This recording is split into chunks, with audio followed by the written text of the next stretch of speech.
Welcome back, KRON4 News Weekend. It was almost 10 years ago that you may have noticed an interesting phenomenon. All of a sudden, there were ads on television, not just promoting medicines, but suggesting that maybe you needed a particular medication. Are you suffering from ED? Are you suffering from depression? Go tell your doctor that you want to try this medicine. Well, that has made some big changes in American society, and that is a subject that Jennifer Barry has been exploring in a play of all things, a play called Big Pharma, which is now in town at the Marsh Theater.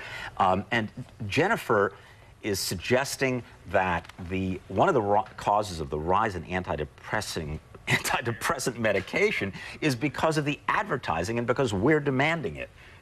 Did I state your case well? You did. I started writing this play in the year 2000 when I started noticing a crop of ads coming through my screen with women that looked just like me in their 30s, all of a sudden looking down and depressed and gray and grim. And then all of a sudden I would see an ad for a certain antidepressant appear, and suddenly her problems would be solved. And then at the next moment, at the same time, I actually met many of my friends that were confessing to me that they too had gone to their GPs and had gotten samples of antidepressants and were trying them. And I thought that they didn't go to a psychiatrist. They went to their general practitioner. No, they went to their general practitioner and their family doctor and were complaining about this or that. And all of a sudden received an antidepressant. And this was also a time where I felt like Generation Xers were really coming into their own in their 30s, and women were taking on bigger stresses in their lives, bigger jobs, and entering into motherhood and bigger career responsibilities. And so the stresses of life kind of came upon them, and rather than looking at women's issues from a societal point of view, all of a sudden they were taking antidepressants, and I found it odd. And these were women that had no history of mental illness or anything like that. So we know that antidepressants are very widely used at this point. Yes. Tremendously widely used. There's been an explosion of antidepressants. You're suggesting that a lot of it has to do with the pharmaceutical industry. Well, that's no big surprise, but also the way that they've been educating the American public about how one deals with life.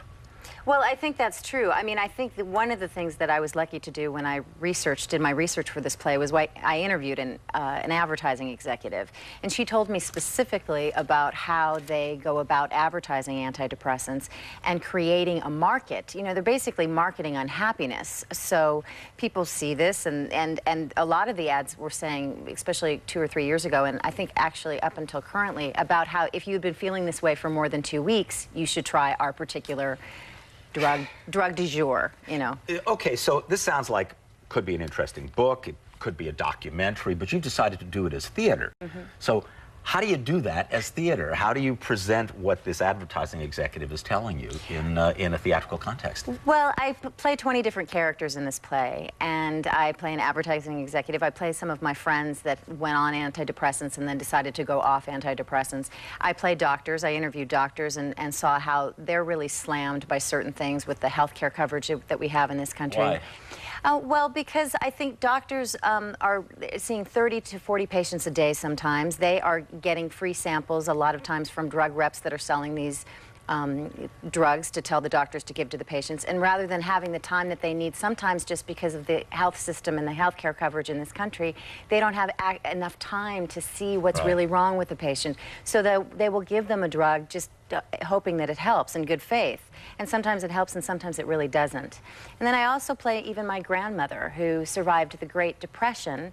And the real one. The real one, and not the great anti-depression, which I think we're trying to survive. And she talked about how people really relied on each other, and there were certain social programs set up, and that we can't, that she always told me that we can't, you know, fix societal problems by medicating and denying them. We have to work together to fix society. And so that's why I wanted to do it as a theatrical performance, because theater, by its nature, is a community event.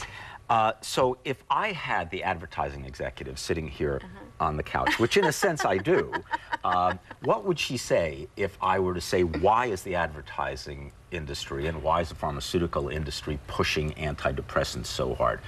Can you channel her for a moment? Well, yes, she's very convincing.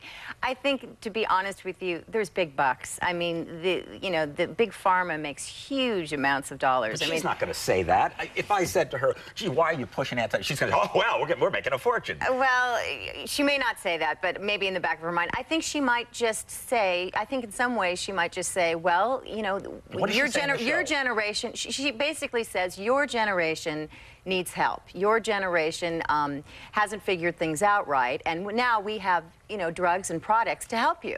And she really believes that she's helping my generation, Generation X, with their society, their depression, which I think are societal problems. But she really believes that she's helping these people. Okay, before we go any farther, you're not saying that antidepressants are overall bad. I mean, we're not doing the Scientology thing. No. I mean, I think I actually don't think it serves a purpose to have mass advertising for people that are suffering from real mental illness, that really need to make informed decisions, careful decisions, thoughtful decisions with their doctors.